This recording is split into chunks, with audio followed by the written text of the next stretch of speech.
Thank you very much for those who attended my conversation around what's missing from the traditional view of burnout and how we can upskill leaders to be able to support their people as they, encounter challenges in their mental health and mindset. This recording is for those who registered to attend but couldn't make it on the day. And also, if you wish to share this with somebody else that you think the information might be useful to, please feel free to do that as well. So in the course of the next 30 minutes or so, we will look at what's missing from the traditional view of burnout. We will look at how we can support leaders to overcome their sort of innate fear of having conversations around mental health and mindset with their people. Because we know about 60% of leaders will avoid the conversation and will just kind of pass it and leave it to HR or the EAP service to do the heavy lifting. And that's a fear that will get worse if they encounter and are concerned about the new psychosocial hazards legislation.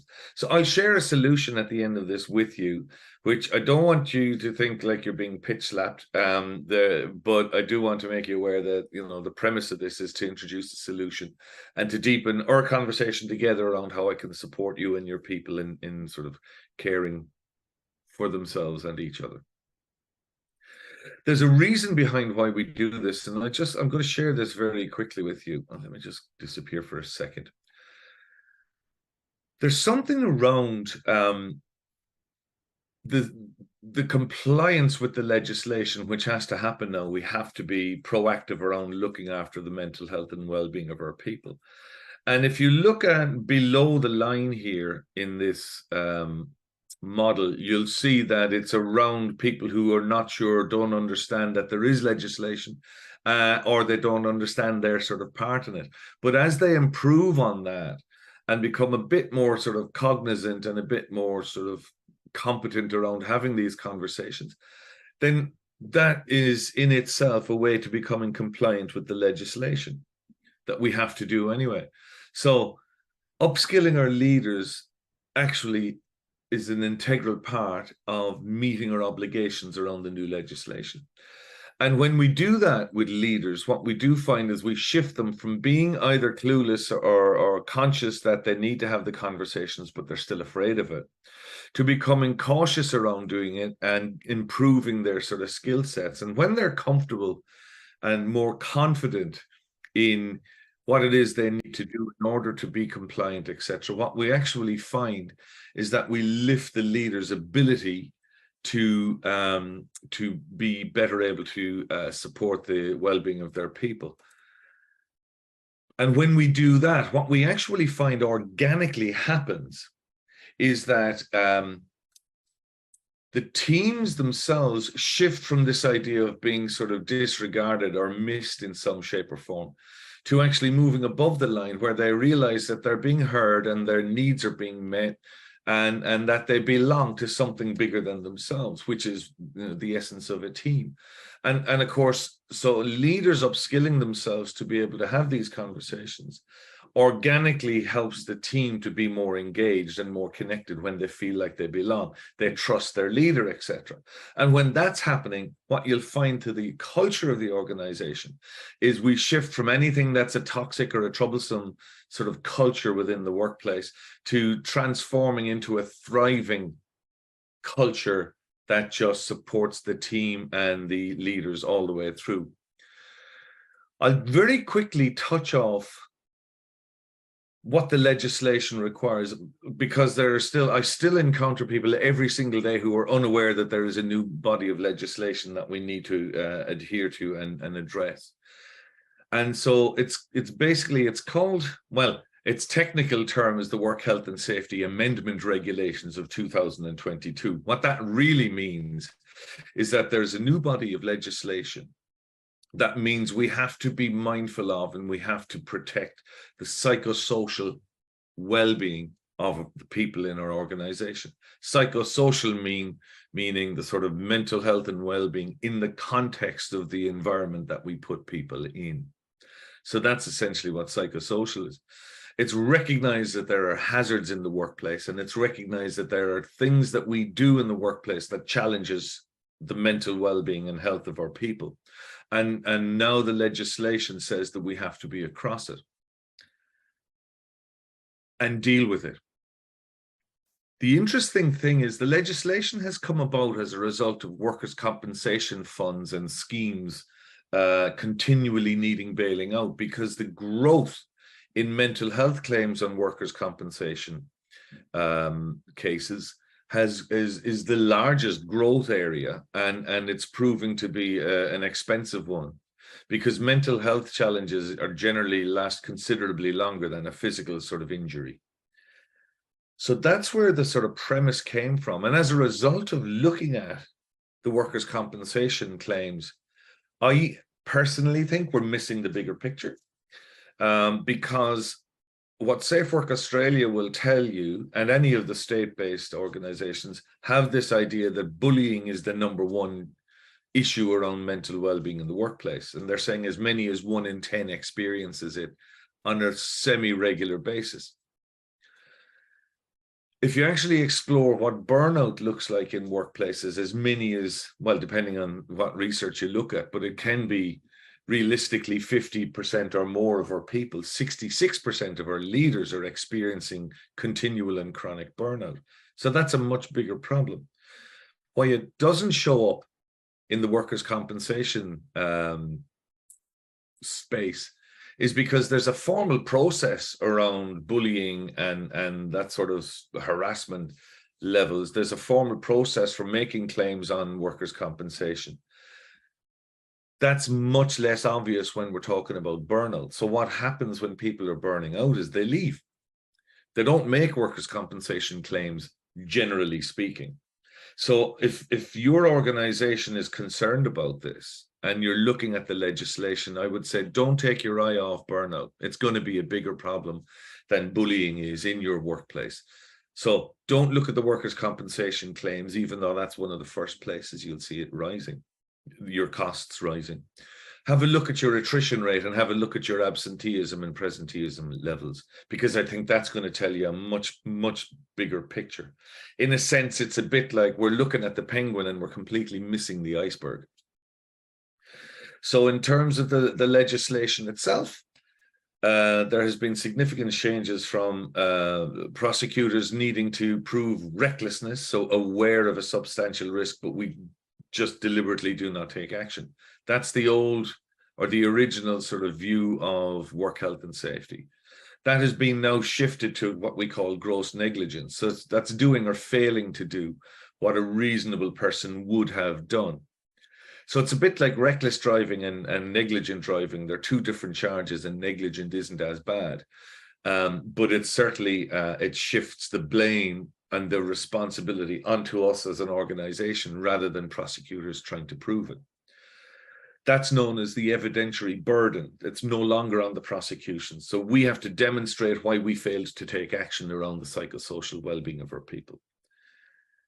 We need to show tangible evidence that we're exercising due diligence. So we have to verify the use and provision of resources, etc.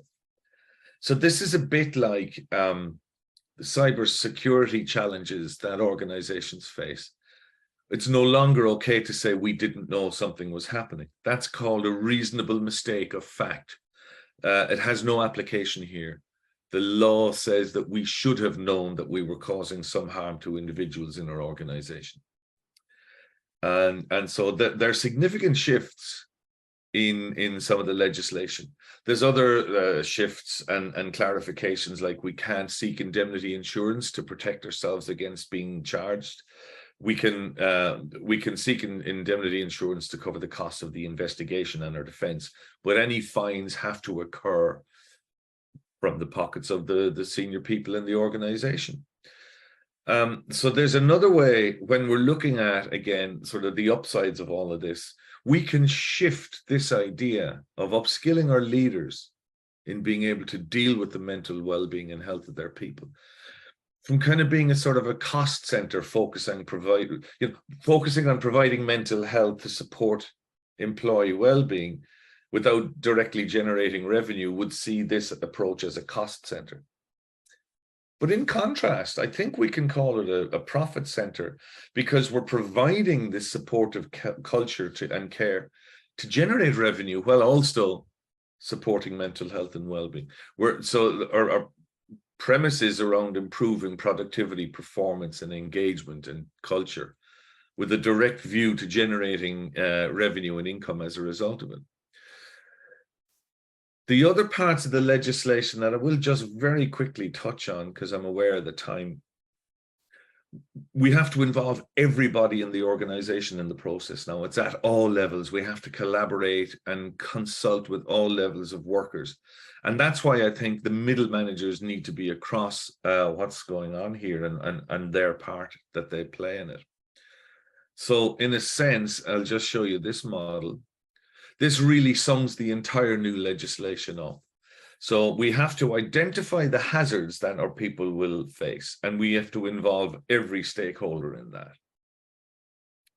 We have to assess the risks of those things happening, the hazards that we've identified that will interfere with the mental well-being of our people, and assess the level of risk that's involved. And when we're doing that, that's how we set our sort of policy and our strategy. We have to continually control the risks and outcomes of our policy and of our protection of our people. So to do that, we need to upskill our leaders. We need to educate everybody in our policy and our strategy. And we have to collaborate at all levels of the organization. And so by involving everyone, we continually review and monitor our process. So in short, there's new legislation. We need a policy that addresses the legislation. We need a strategy that delivers on our policy, and we need actionables that prove that we are delivering our strategy. So in a sense, we say what we do what we say, and we need to be able to prove that that's the case. So to do that, we need to be in that sort of prevention space. So that's the legislation. That's the why we're having this conversation. This very quickly I'll share with you. Look, it's statistics around, gazetted statistics around of why we avoid the conversation with people in our organization. 77% of employees are experiencing burnout in their current role.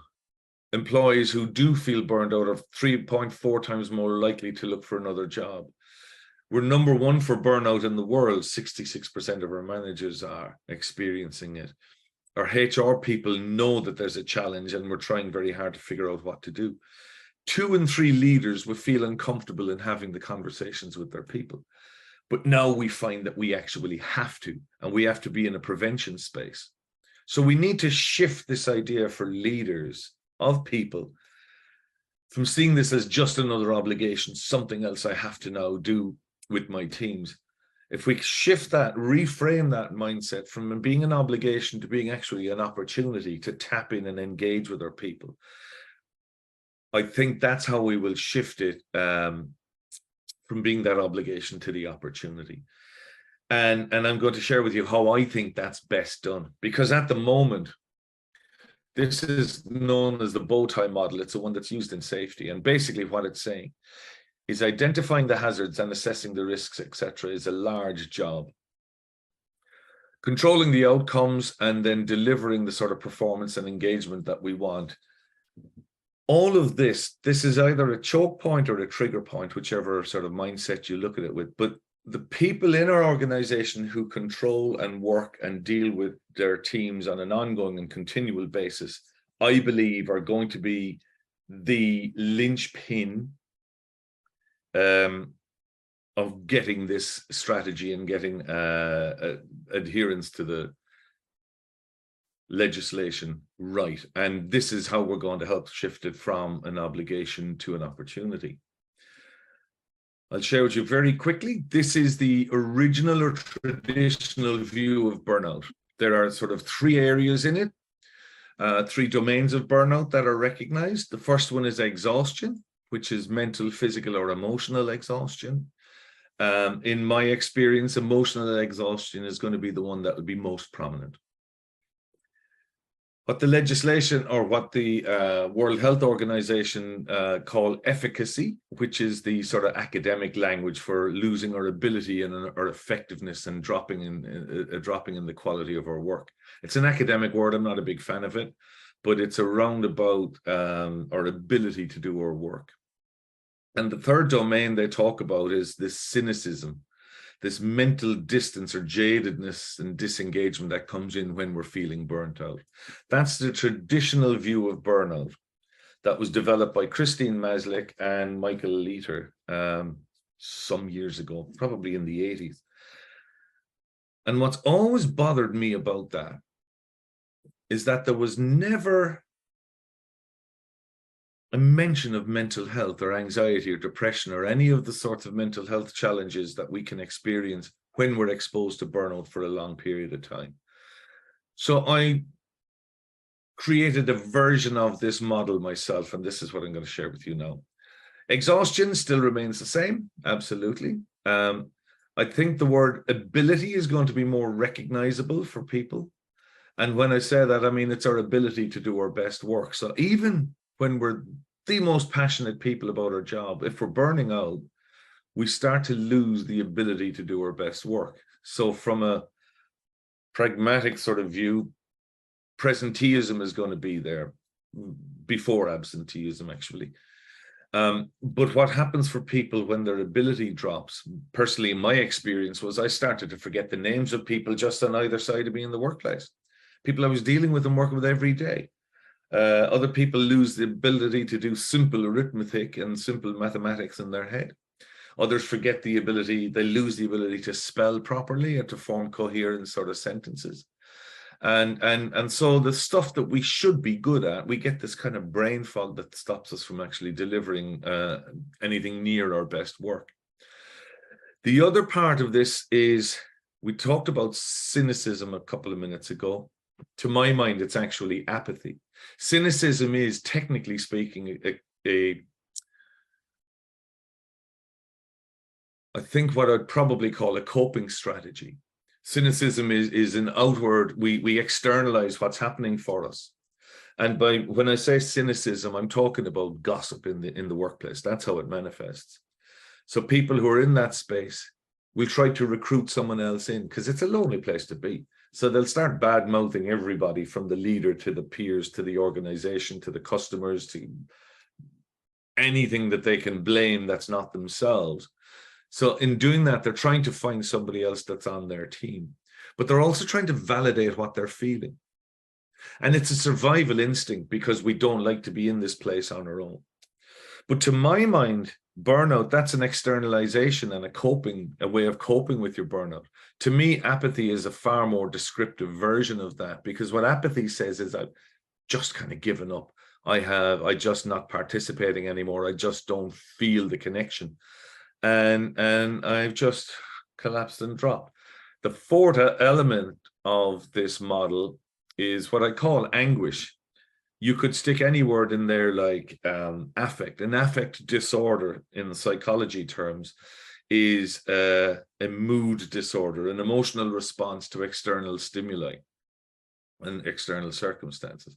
You could put anxiety in there as the fourth sort of element of the model.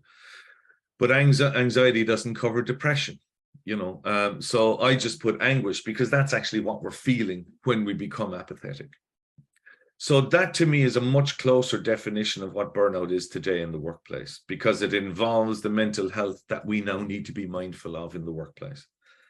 To take another look at that model, I'm now tapping into how we're going to support our leaders to be better at doing this. And the intersections of that model, God, it went too far. So the intersections of that model, instead of training our leaders to being able to spot the symptoms of burnout, first of all, they're not qualified to. Second of all, it's the thing that actually puts most of them off. I don't know what I'm looking for. I don't know what to say when I see it. I'm afraid of saying the wrong thing. I don't know what advice to give, etc., etc. This is what causes 60% of our leaders to not want to participate. But to my mind, if we enhance your leaders' innate abilities, if they're leaders, they're going to have these abilities anyway. to look at the sort of outcomes or the consequences of burnout. And I've highlighted them in red here. So in other words, instead of looking for exhaustion and the sort of lack of ability to do one's work, every leader is looking at the performance of their team. And in the context of how people are performing with each other, they're going to be able to notice that because they're trained to do so. So every leader has an ability to evaluate the performance of their people at any time. And it's an outcome of burnout is what they're going to notice. The outcome of a drop of ability and the sort of anguish or chronic mental health and stress sort of results will generally see somebody's apathy dropping, but their passion for their role, the passion for what they do. You could even swap the word passion with purpose and you'd still sort of see the same result. And not just necessarily what's happening, their passion for work. It could be, you notice that they're not talking about their kids' performance in sports, or they're not sort of attending the weekend sort of sporting events, or they're missing out on golf with their friends or cycling trips or whatever it is that they do. When you see them starting to implode and reduce like that, that's a very good sign that all is not well.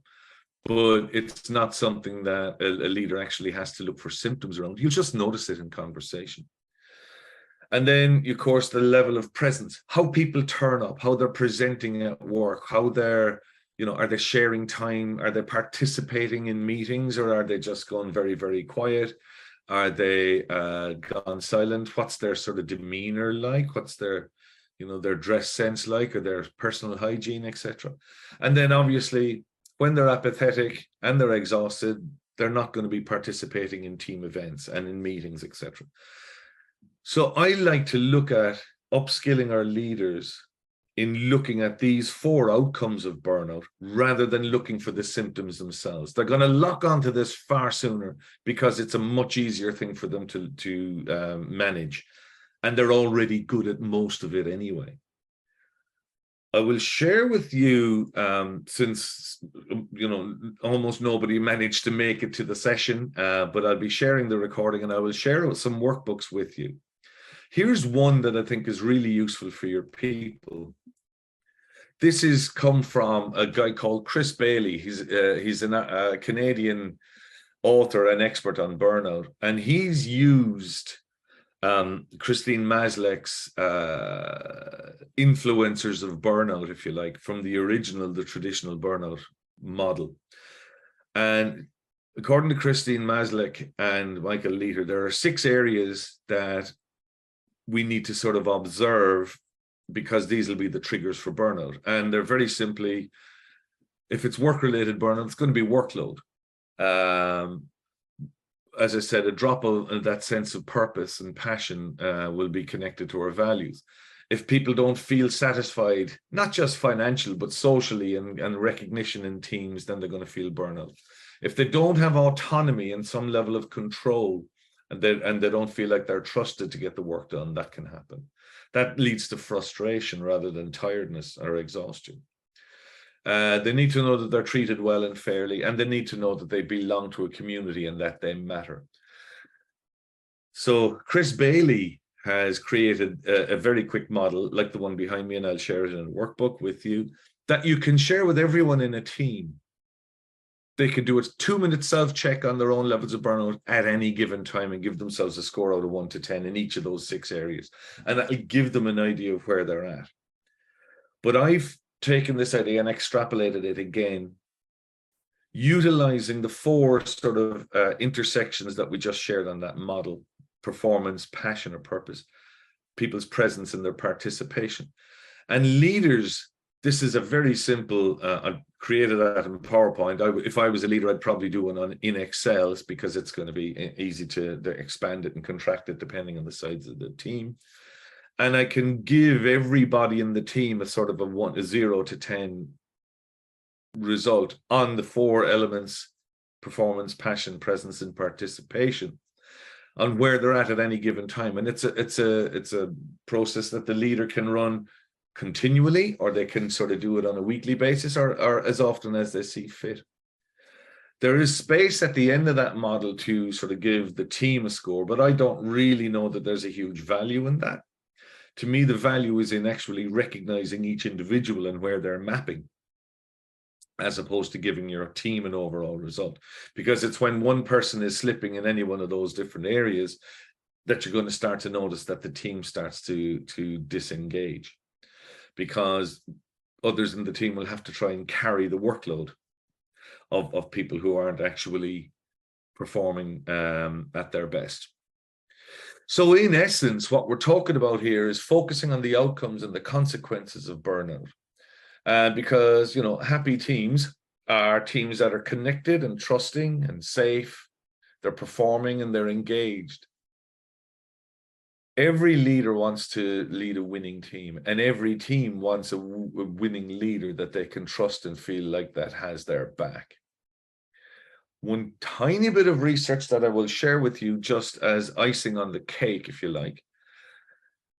When leaders say that they're afraid of making, of getting involved in the sort of mental health and well-being of their people, this research I'll share with you, it's going to be difficult to read those lines, but so I'll walk you through what it is.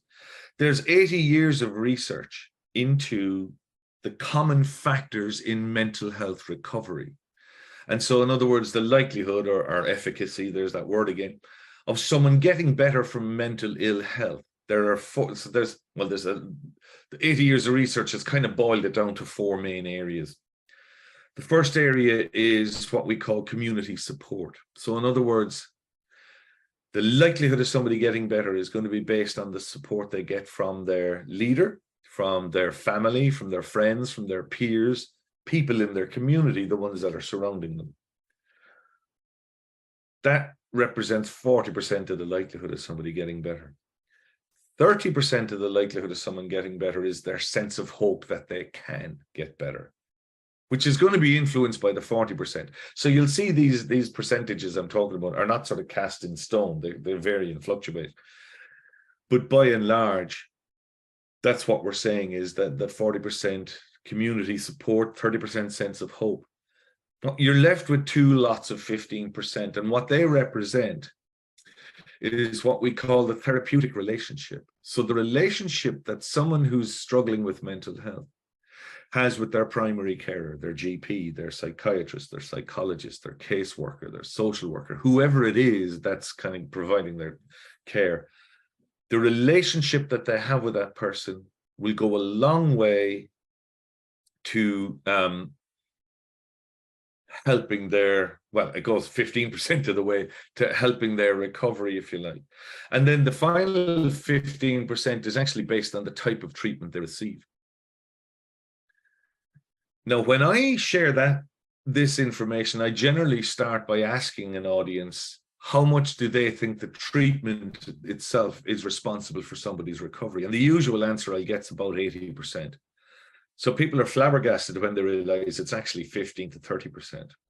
So when you look at this model, if somebody was dealing with mental health issues and they got some treatment that was 100% effective, they're really, really good, and it really worked for them, and they had a brilliant relationship with their therapist or doctor, and they were filled with hope that they could actually get better and they could recover, that would add up to about 60% of the likelihood of them getting better. So that's a kind of a reverse way of looking at this. But my conversation with leaders, people leaders, is you don't ever become a chaplain, you don't ever become a counselor, you don't have to save anyone. Your only job is to create safety for your people, to know that they belong and that they're sort of looked after. It's okay to not be okay. And in doing that, a leader can influence 70% of the likelihood of somebody getting better, which is far more than I can influence, at best 60%, as a sort of therapist or a clinician. So that piece of information is usually enough for your leaders to understand that if they keep an eye on the outcomes of people's burnout and the outcomes of their sort of mental health challenges, and look, this is a model for burnout, but you could put anxiety, or you could put any kind of a mental health challenge in there. You could even put depression in there. People's ability to do their work, their levels of anguish are going to be there. The sense of apathy and connection and engagement is going to drop, and they're going to be bloody exhausted from doing it. So instead of looking for the symptoms, let's just look for the outcomes. And if we do that with our people, we're going to find ourselves in a much better position. And when leaders know that that's what all they have to do to develop winning teams and become a winning leader, it really, really lifts them. So I'm going to share this QR code with you now. And if you're watching the recording or you're doing it live here now, and give you 5 seconds or so to do a screen grab of that. And what this will do, I said I'd share a solution with you. There are a couple of programs that I offer. And if you reach out and get in touch with me, I'd be delighted to have a conversation with you around them. But I do everything that we can to upskill your leaders so that they see this as an opportunity rather than an obligation.